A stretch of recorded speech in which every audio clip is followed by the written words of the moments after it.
You're tuned into Fathers We Need You, where we shed light on father absenteeism and attempt to get fathers to play a more integral role in the lives of their children. Today, we have with us a very special guest, a young lady at the forefront of Fathers We Need You. She's also a JN ambassador and the director for the organization. That is Miss Asheki Spooner. Thanks for joining us. I'm your host, Khadija Lewis, doubling as not only host for this program, but a JN ambassador also. Take care of the responsibility. Never neglect my dignity. You big up the man from him a real father. Never let him son and don't neglect him daughter. Take care of the responsibility. Never neglect them dignity. When you turn a daddy at the greatest joy, no matter if it is a girl or a boy, you have to take it serious and not die. You have to feed up. Welcome, Asheki. How are you? I'm fine, thanks. Thanks for having me. Certainly, my pleasure. So, tell us, how was Advocate for Change Jamaica born? Well, that's a very funny question. Advocate for Change Jamaica started out of an idea to punish my dad. I grew up with a fairy tale form of a father, and then all of a sudden he upped and left. And I was hurting, and I just wanted him to know that I was hurting because I wasn't being given what I thought I deserved. But when I look at my sister and I saw how much it was affecting her academics, everything, it helped me to realize that the issue was bigger than what I thought it was. For me, it was just a petty rivalry, so to speak. But then I realized it's a bigger issue, and if it's affecting us, then it's possible that it could be affecting more Jamaicans. But little did I know how much or to what extent it was affecting Jamaicans, and that when that hit me, it was like, whoa. So one day while in class, Dr. Tapper, who is now our advisor also, she asked us to write an advocacy proposal, and the idea then was to write something surrounding maintenance cases for us. But as I threw the idea in class, other persons from the class, Vanessa, yes, you, Khadija, Dane Roy, Sakina, they said that, look, Asheki, we want to be a part of this advocacy project. For us, then it was just a project. But as we continued to do, research, started, going out, we went to the probation office in St. Elizabeth, and we spoke with Mr. Moore, who's the senior probation officer there, and Ms. Clark, I remember them quite vividly. We realized that it is something that is plaguing Jamaicans. So while writing this proposal, we had to, write our letters, our MOUs, all of that. We had to come up with a name. We wanted something, different. But it was still just an idea, so we came up with the acronym Advocate for Change, with the acronym being the Change, which stands for Conviction, Humility, Awareness, Integrity, Growth, and Empowerment. So it's Advocate for all of that, Jamaica. So that's how it really came about. It was a class idea that we saw the need, and we wanted to bridge that gap that we saw. And we said, all right, let's do this. So, there are many issues that plague society. Why has the focus been placed on father absenteeism? You see, we understand that we cannot fix every single thing at once with, that we see as a problem with Jamaica. But the thing is, it's the effect that it will have on the society that we are looking at.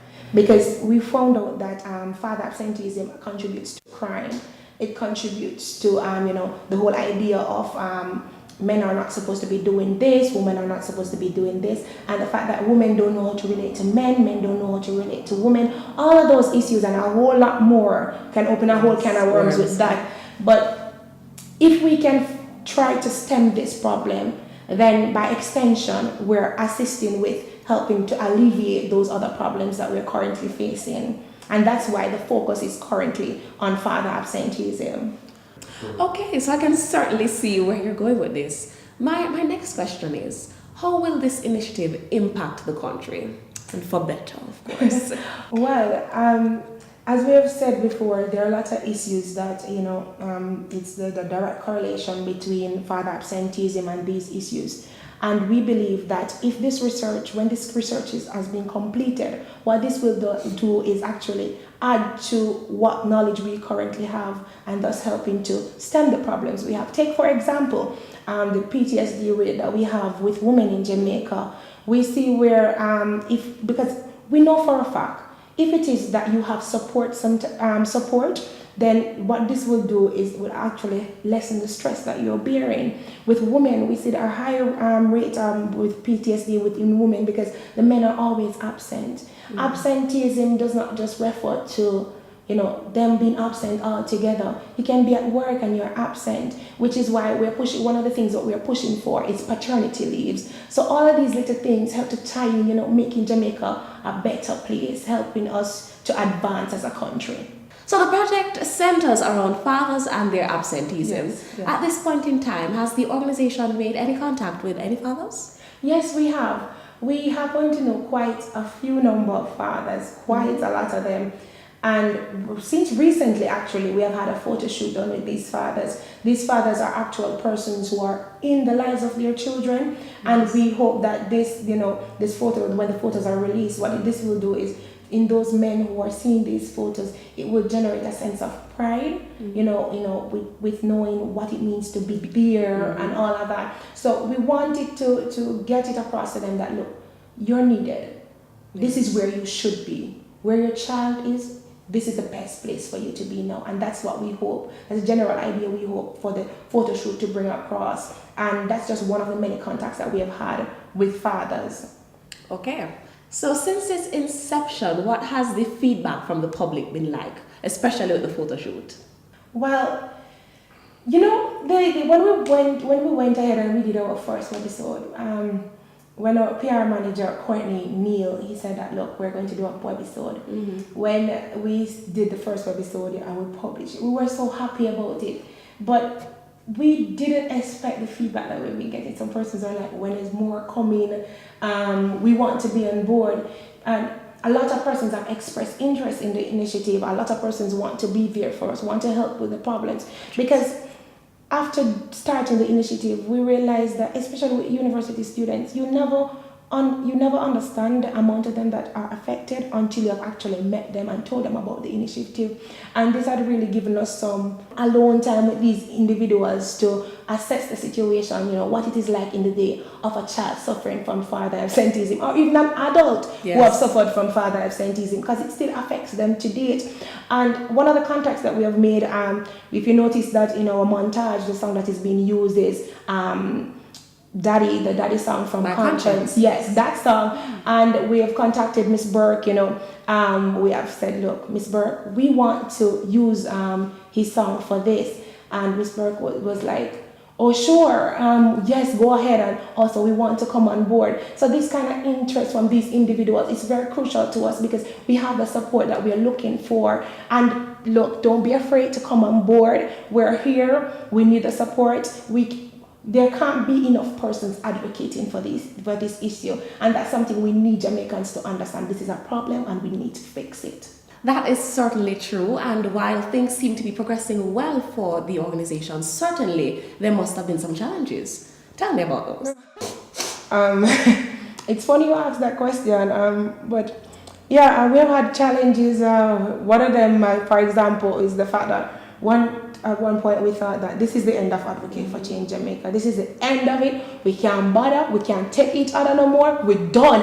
And Courtney called and said, Asheki and Dean Cover as well. They both came to us and they were like, remember, this is not about you. Swallow it. We know we're all leaders, but sometimes we have to take instructions from each other. So one of the things that we have learned is something that is termed as group dynamics. Mm-hmm. Learning to feed off each other's energy, learning to be in control, but not so in control that everyone is suffocating. And that's something that we're learning to do, and that's something that I think we have come a far way with. And that's one of the many challenges that we have had. So all of us, we are indebted to Courtney and Dean Cover. Our PR manager, he's doing well with that. I can certainly imagine how all of that would have been a challenge. But what I'm interested in, I know you can't go into too much detail, but what other projects do you have coming up? Yes, good question. Well, coming up, so we have done our photo shoot as I've mentioned before. We're currently doing our webisodes. We have to really say thanks to our cameraman Hakeem Kelly. He's really good. He has been helping us out a lot, and we couldn't have been here right now without him. And coming up, we're also having our Daddy and Me camp, in summer, where we have fathers and their children coming in and enjoying themselves for a week. No expense to them. They come in, learn how to be a better father, and also prospective fathers. They'll be coming in. We help them out, teaching them what they need to learn. And it cannot be too much fun. So we're trying to make the experience as fun as possible for them. So that is just one of the main things that we have coming up right now. Thank you, Asheki, for taking the time out to be here and spreading the word about this amazing initiative that you have coming up. I certainly appreciate your visit, and I hope that the public can take something away from what you've said today. It was a pleasure having you. Thanks for having me. Alrighty. We have come to the end of a very informative program where we remind you fathers to get involved and stay involved. Join us again at our YouTube channel, like and subscribe. Follow us on Instagram and Twitter, and like our Facebook page. Thanks for joining us. I'm your host, Khadijah Lewis. I drive in a range. If them picnic get a plate of food, that's strange. And I'll tell no lie. I feel like me I go dead anytime my daughter cry. That's why me have to big up myself, cause me a real father. If I love me son and don't neglect me daughter.